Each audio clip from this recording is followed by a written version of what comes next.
Job Seekers Podcast. This is Mark, your host. And as always, I love bringing you the best job search and the latest job search trends that are going on in the world of job search, careers, and workplace.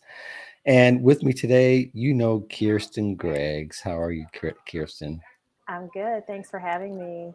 Good deal. And we are going to there's a lot of hot topics that are going around these days, and we're Mhm. going to try to tackle one of them. One of them I don't see talked about as much, and this is going to hopefully be enlightening for a number of job seekers. If not, maybe it's just something they just want to listen to talk and make jokes and all that kind of stuff. So, what does it mean when more recruiters are now job seekers, and what's happening is that in the world of HR and recruiting, talent acquisition, there are lots of layoffs, and it's been going on the Mhm. last 9 months or so. Yeah. I've gotten contacted from friends who are in the staffing agency, and some of them, you would think that being that they have all the insider information to finding jobs, they're finding it very tough out there. I thought that was pretty interesting to hear from them, especially when they spend most of their career putting people in places they have a problem finding a place themselves. So we're going to break that apart just a little bit, but kind of the back end. So, Kirsten, you have been watching this trend, or as I guess you've been doing this for a while. When layoffs and things happen, you kind of watch things unfold and Yeah. you watch people and what they do. Now, here, we're not trying to make a gossip column here. We're not trying to out anybody, but we are going to take note of some things that you want to document and I want to document as well. So, here we are discussing about what it means when recruiters are job seekers. But let's give a little bit of context first. So, what are some of the behaviors, or where does this start for you as far as you noticing and taking note how the behavior is somewhat modified when recruiters have to go out and find a job themselves? It started for me when I laid off in Mm-hmm. 2012. Mm-hmm. The like most recent time, I had been in an Yeah. organization for 8 years, and it wasn't a I'll call a hard layoff. It was kind of a soft layoff. I had left the recruiting department and had gone Mm-hmm. into the business, and they created these positions called staffing liaisons, and they didn't really know what to do with us. So, like when we were starting to ramp up for a larger round of layoffs, like Mm-hmm. we were kind of the first ones to go. We made good money. It was a quick, and easy slice across because it was a unique and new position. There wasn't Mm-hmm. going to they weren't going to have to backfill it or be in need of it later on. And a lot of the Mm-hmm. things that I was doing could actually go back into the recruiting department. But I found, because of where I was in my career, meaning I really wasn't a project manager yet. Okay. Like I didn't have enough experience, didn't have a PMP, I didn't have a CAPM, which is before the PMP. And I was just really starting to get my feet wet in operations. And to be quite fair, there's recruits available, but there weren't a lot of leaderships in talent Mm-hmm. acquisition organizations at the time. So I found myself like kind of feeling a little bit defeated. Like, what am I going to do? Like, I've got to go back into recruiting. I don't want to do sales in an agency. I want to stay in corporate, but what do I do? And where are the opportunities? Mm-hmm. And I had really started to build up and like really brand myself and not even knowing that I was doing it. There was no trap Sure. recruiter yet, but I was already doing trainings. I was already collaborating with the greater community. So internship programs and colleges, universities, Mm-hmm. community orgs. I was seeking places. I was doing recruiter training and hiring manager training. But again, there wasn't a lot of opportunity for me. So a lot of times folks were bringing me in, they didn't even have jobs. They just were like, oh, we wanted to meet you, or they were picking brain, having me do projects for interviews and taking my intellectual property and creating creating, you know, creating things for themselves, like their metrics and their all that stuff. So I started to understand, you know, having the veil lifted, like, yeah, some of the stuff that people say about us is not, it's true. Like it's not 100% a lie. Like we're not the best people. And from there, I grew like an empathy for jobs, for being a job seeker. I could put myself in their shoes. Mm-hmm. And I think too, because I had when a recruiter did something that, you know, irritated, and I'm saying that not in a like negative way, but like kind of, you know, made the job seeker in me uncomfortable, I could understand because I've been Mm-hmm. a recruiter too.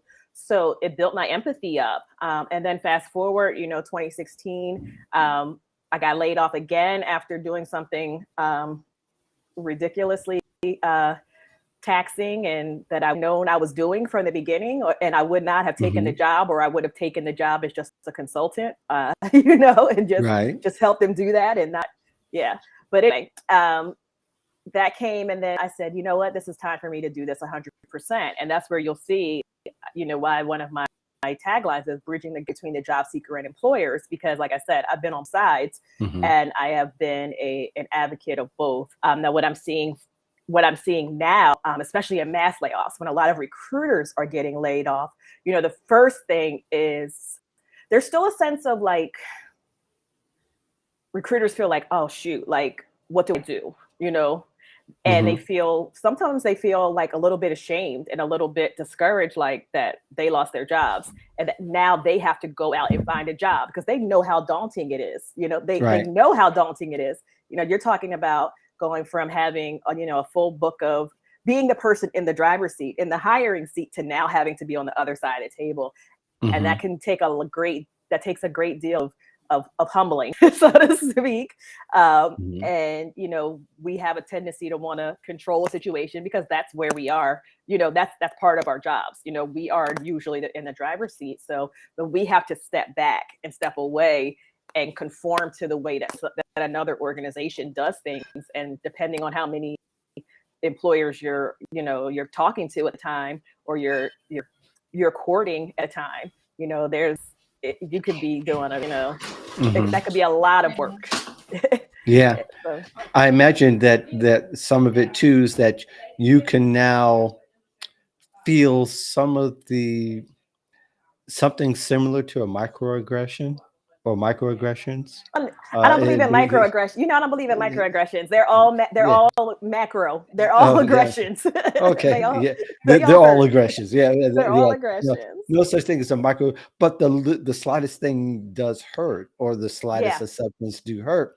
And do you kind of feel it's sort of like when you're exercising, you could feel certain muscles being worked on more than others. So if you can feel sometimes that maybe uh, some of the things, the assumptions that recruiters tend to make, Mhm. um, that you can kind of feel it on the other side. You don't feel it as much because you can say those things, and somebody has to be nice, so they're pandering to you. But as a recruiter, did you find that maybe, uh, or I should ask you, which one of those macro aggressions, if you will, you felt? The most was Well, probably not probably the most, but maybe give a range, not so much specifically what that you may have felt, but what ranges of macroaggressions you may have felt. So the most prevalent one, and again, this is because at that time I had so much experience, and Hmm. you know, this is a much deeper and for another time conversation. Right. But we all know that a lot of organizations don't have a lot of jobs within talent acquisition. So if Hmm. so you're either a recruiter, or you're a manager, or you're a director, or you're in charge, and there's not a Hmm. lot of those there's not a lot of talent development that occurs within talent Hmm. acquisition. So if I'm already a team lead, if I'm already a manager, if I'm already leading operations, and now now I'm applying for individual contributor positions, I mean, people are looking at me like, you don't They want to look do at you. this job. But they're like, Yeah. oh no, you're over, you get the overqualified. And this is, again, these are things that I would, that I had in the past before I got more experience with, say, to people too. Oh, Hmm. well, you're too experienced for this. You're going to be bored in this position. You're going to be that. So that was the biggest one for me, was um, people being afraid that either like I wanted their job Right. or Right. that I was just taking something and I wasn't going to stay long. And we have this idea that, and it's true for the most part, when you have a job, it's easier to find a job. They're like, she won't stay here long. Yeah. They're like, she's going to take this job, and the next thing you know, she's going to get that VP Yeah. position. She's going to get the Bridge director job. position. But you're gone. Yeah. Yeah. So they don't want to invest in you, and there's not much to invest in me in an individual contributor position. And I'm not saying that in a like cocky type of way, but it's just true. So Yeah. I felt that a lot.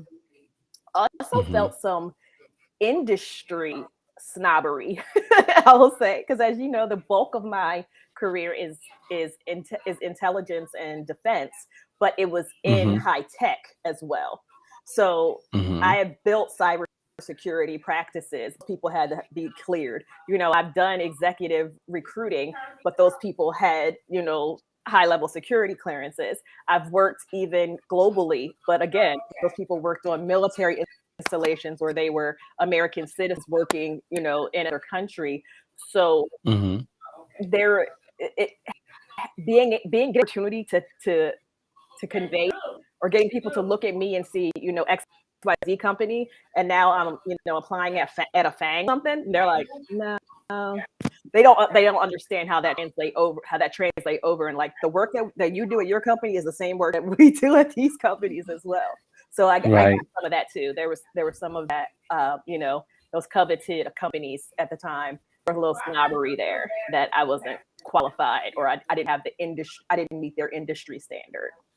Yeah. Um, But there must have been some kind of snobbery too that you felt, even just being unemployed and having to talk to somebody who was or is considered a peer, and having to have those same yeah, types of conversations. yeah, it was that was challenging. And then back then, of course, it wasn't pandemic, so we were going to interviews, you know, and Right. Right. getting dressed up, driving my car Hmm. someplace, and then they're late, or Yeah. they ran over on the next thing, and they send somebody else to kind of keep me warm for a minute, and then they come in and only have 10 minutes to spend with me because they got to jump to their next meeting, like that kind of thing, the time wasting. Hmm. That's probably like the third, big, those are the three biggest things that I felt. Right. Did you ever felt like you wanted to break? I did break. I don't know if you remember Okay. this, but I was blogging at the time, and as much as it was for me, like me doing Monday motivations, like all that stuff was for Hmm. me. Like it helped other Right. people too, but that was for Right. me. Hmm. Me reminding myself, me putting myself out there. And I remember I wrote a blog. Very difficult for me to share that with people because I felt like I would lose some legitimacy if people, number one, knew I wasn't employed as a recruiter. Like, what do you like Hmm. giving me job search advice when you're not employed? That kind of thing. Or what are you doing telling me what how to interact and how to network? Like, what are you doing? So Right. there was that, and like you just said, like I fell into I was depressed, but Hmm. I wrote a blog post, and I needed people to understand, because it clicked one day. I was like, I'm not depressed because I don't have a job. I don't have a job because I'm depressed. Like Hmm. that was the shift for me. So once I started to like pull myself together, and I did that, like I said, by sharing things with people, and just even one person saying, oh my gosh, like I saw a video that you did, or I read this thing, it really helped me, and I got a new, like, seeing people win again, like Hmm. that was a main driver for me when I first started recruiting. Like, how good it feels, when you make a placement, Right. when someone gets hot, like Sure. that feels good. Sure. That You feels changed somebody's Yeah, life. that feels You really changed good. somebody's life. And when that power is taken from Hmm. you, or when that power has been removed from you, you are no longer Superman, uh, who is kryptoniteless, who now who now has has the kryptonite in his midst, and you do feel that weakness, or at least in your mind, you're thinking you're less than you were before. I wish I was what I was Mm, before. And so that mind shift often very happens, but a lot of people don't have that mind shift. And for some people, they are unemployed after being in a position of having to take a bridge job, or yeah. and that bridge job lasting for several months or maybe even I had years. a great So in between job.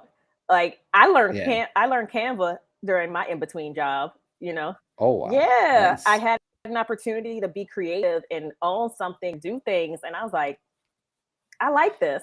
Like Hmm. I can put this back in. And again, um, it was me projecting my insecurities out into the world. And when I let those go, like I said, I people still like, hey, we want to hear your story. Like we want you to Hmm. talk to people.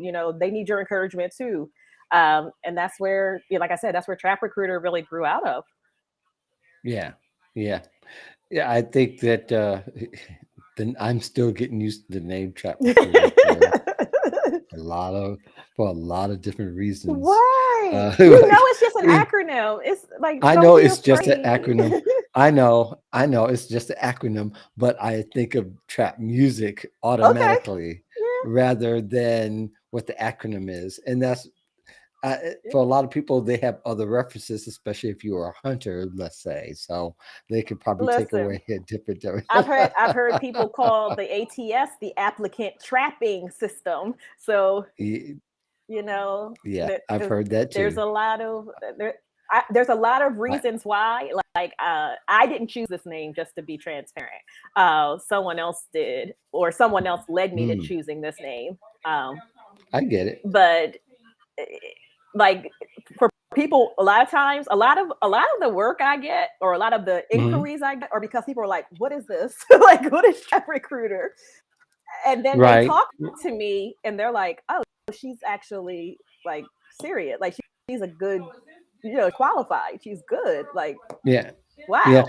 Well, the idea of being trapped in anything is alarming and it scares people, Yes. much less than being trapped in a job. Oh, But for a lot of people, for a lot of people, they feel that trap yeah. because they've done things to try to get out of it. And it's easy for a lot of us to say that it's a mind shift, Yeah. but really it's also a shift in priorities, as Mm, far as what's going to what is it that I'm selling that's going to put me over the hump? yeah. What's going to be my best attribute? What is my best skill? And maybe I'm not showing that part of it enough. And sometimes it also helps for other people to see what you don't see. And I think Absolutely. that for you might have been more of the turnaround, because you had to have other people uh, keep affirming and sharing how you've helped them, Yeah. and you can't ever forget that. And I think there are people who do forget how much they're helped. Oh, I mean, it wasn't just job seekers or, folks that were out in the Right, world. Like I have a huge support. right. I have a huge support system. Hmm. Cheerleaders, I have friends that would pass me work. People that were like, hey, we just need some staff augmentation. Can you do this real quick? People that would Hmm. say, hey, can you redo this resume for me? Like just Yeah, to keep me involved, you know? sure, sure. So I can't say That that. helps. Yeah. Oh, tremendously. Tremendous. So for those who are recruiters, um, it's supposed to be a humbling experience, Yeah. right? Being laid off. It's supposed to be. Uh, do recruiters themselves can make the experience for the next person coming along? I don't know if I'm using the right word. Less emasculating Mm. than before them, after they become employed again.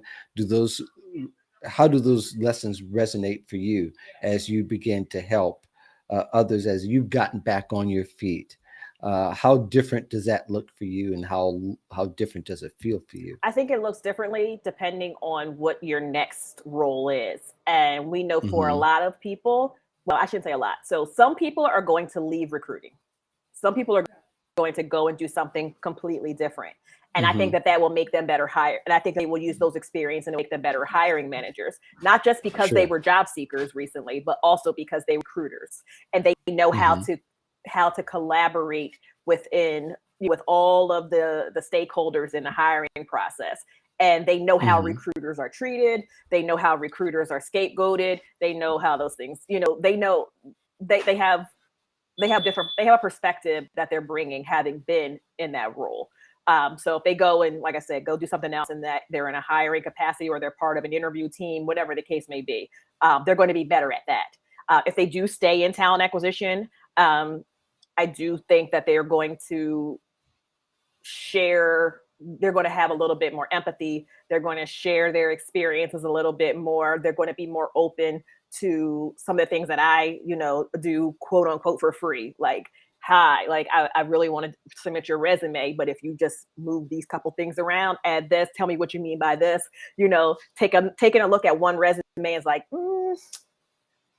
I want to talk to this person before I say no. Like they're Yeah. going to do a little bit more digging. They're going to be more deliberate in the time that they spend engaging with people, and they're going to have a little bit more respect for other people's time too, because like I said, time is the biggest commodity in Right. recruiting. We love to send people, we ask people what their availability is, but we know that we're looking for these time frames, or I could ask someone, okay, when are you available, and they give me 30 minutes one day for 30 minutes, and I'm like, no. Okay, before that, someone who's trying to move, they're high volume, they're trying to move around, they're probably not going to get to that person till later. They're like going to be like, when Hmm. they figure out how to be a little bit more accommodating, then I'll take them more seriously. But I Hmm. think we make a little bit more concessions and we give a little bit more leeway once we've been in that position. Okay. Well, in your opinion, what would you see to be the top three attributes that you like out of job seekers that moves them from A to at least up the ladder in the interview process? Enthusiasm, honesty, and respect.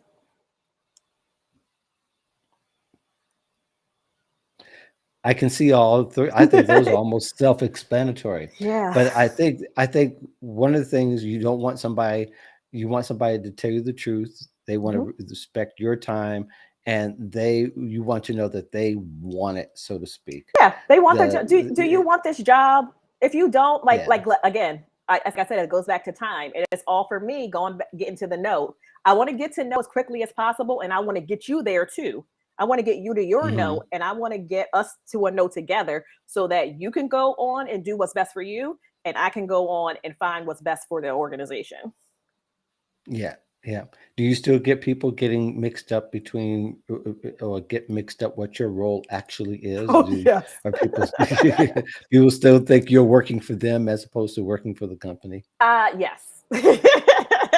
Or well, because I have actually I have done this type of presentation with a transition or organization that's focused on transitioning large groups of Hmm. people from one organ, like when there is a layoff, doing some trainings for them, some job seeker training, and Hmm. one of those modules is about the types of recruiters, because I don't think people realize that there's different types of recruiters. There are Right. third party recruiters. There are what we'll call niche recruiters. You have some recruiters that only recruit for account positions. Some you have recruit for healthcare. You have some recruiters who only recruit for back end developers. Like depends Hmm. on the size of the organization and the type of organization. And this, like I have merch that says, "You're a recruiter, can you get me a job?" And the answer to that question Right. is always sometimes. Yeah. Sometimes. But it always helps to be nice to them. Right. But as soon as someone sees recruiter or they see HR, they're like, here's can I send you my resume? I'm like, You've seen enough resumes. and it depends. Like I'm always my next question is always for what purpose? Well, I'm looking for a job. Well, here are the positions I'm actually recruiting for right now. Um, do any of these fit? Okay, then I'm probably not the right recruiter for you. What are you looking for? I can connect you to the right type of recruiter or the right type of organization for you to pursue those Yeah. opportunities. But people see recruiter and they Yeah. just think that, like I said, they think people think recruiters get people jobs. Mhm. Well, I'm asking this question because it's not that I think you're Nostradamus or that you're able to Like see Nas the rapper, through. eh, nasty Not Nas. that. No, Oh, no, oh, sorry. no. You, there's a Nostr. You know what I'm I talking about. It's know, the but guy you know that that song, Nasty predicts Nas it. Nasty. And that's Yeah, not. yeah, yeah. Yes, Okay. yes, very, very much. But I'm not. I don't think that's even the right person. But I guess, can you see through? Um, if perhaps the future of recruiting is kind of shifted a little bit, now that there is a lot of companies who felt like this was the solution to their budget Mm. issues, or to their contractual problems, or other reasons why recruiters get laid off. Do you think that that's going to change a little bit going forward, especially with the tools that are made available through technology? Because there's a lot of speculation that recruiters could be removed who implement AI and No, all they these can't. different things. I know that, and especially the way AI as it is, I'll say that for that's one issue. But we don't know how all this big I mean, they animal can called AI try. works They can away. try to do it without us, but at the end of the day, they're always going to have they're going to spend a lot of time and a lot of money, and then we're still going to have to come in and correct those issues So again. was this the first attempt to try to Mm-mm. make that kind of No, thing? honestly, I think the beginning of the pandemic was there was a shift there, but unfortunately, Hmm. I think a lot of people have gone back to the old way. They've gotten back into their comfort zones, and now they're going back into their own way. What I am seeing though is a lot more people not letting, and I'm speaking about recruiters and folks in TA, like we're not Hmm. letting things slide anymore. Like we're speaking up about the negativity and being that buffer for the job seeker or being that buffer for an employer and saying like, no, this is an anomaly, like this is not the norm for us, Hmm. this is not what we really do. Like, stop telling people that you can beat the ATS. Stop doing that. Hmm.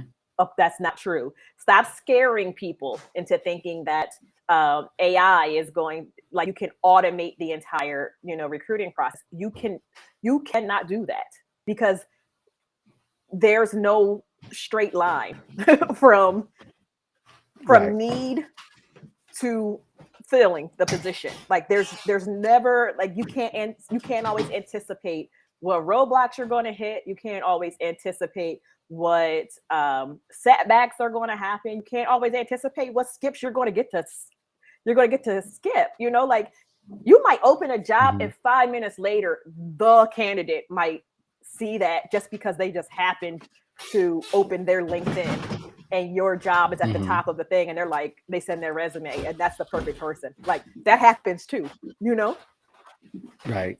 Right. Great session. yeah. Thank you very much for spending some time with us here in the Voice of Job Seekers. As always, you're kind of like one of my default co-hosts. Yeah. Seems like I've only had 3 or 4 people I've talked to this year, when I've talked to a lot Really? more. But yeah, it seems like I've talked to a lot more. But honestly, I think it's good to kind of have a deeper perspective, and particularly you and Jack I've had on Yeah. a lot lately, and so getting this deep understanding now of what the recruiter life is all about. And I hope that people begin to pick up so that they'll be able to navigate those areas as well. In the meantime, Kirsten, people can find you on LinkedIn. Is that right? Yep, at Trap Recruiter. And if you do you mind if I drop a bomb, Go drop ahead and it. drop a bomb. Yeah. Okay. It's dropped. So next week, I will be debuting as the new host of Wins, Woes, and Wine. It is a TA focused show sponsored by Visage Jobs. It will be streaming Wow. on LinkedIn Live. So please come back 5 p.m. on Wednesday. Okay. Yeah, and Tara Turek Haynes is going to be the first guest. I know a lot of you guys know this, so please come by 5 to 5:30 and check us out. And then the next guest, I'll save that for the next show. So, oh, Oh, and wow. Okay. All Trap right. Chat Live is still going. Coming back in May, as I was getting ready for the new show. But coming back Hmm. in May is Trap Chat Live, and you can find that on Wednesdays at 2 p.m. Eastern. Could you give us the title once more? What that Wins, show? the new show, Wins, Uh-huh. Woes, and Wine. Will this be an evening 5 show? p.m. Oh, Eastern. yeah. Yes. This is happy hour. It will be So, happy hour yeah. time. I was just figuring how the wine will fit in. It's either got to be in the evening, because if it was in the Yeah. morning, that would suggest something Well, else, perhaps. listen, I'm not forcing folks to drink wine. I probably won't drink wine every week. Uh, but who knows? Yeah, I got it. We'll It's a we'll see vibe. how my day goes. It's a It vibe. is a vibe. Yeah. So, for the rest of you, the Voice of Job Seekers podcast, of course, can be found in all podcast directories. Well, probably about 99% of them. And sometimes there are podcast directories I never heard of that actually ends up being in the podcast directory, but we won't go there right now. But you will be able to catch the replay on YouTube, LinkedIn, and Twitter. So, for the rest of you, peace and love. I'll see you the next time.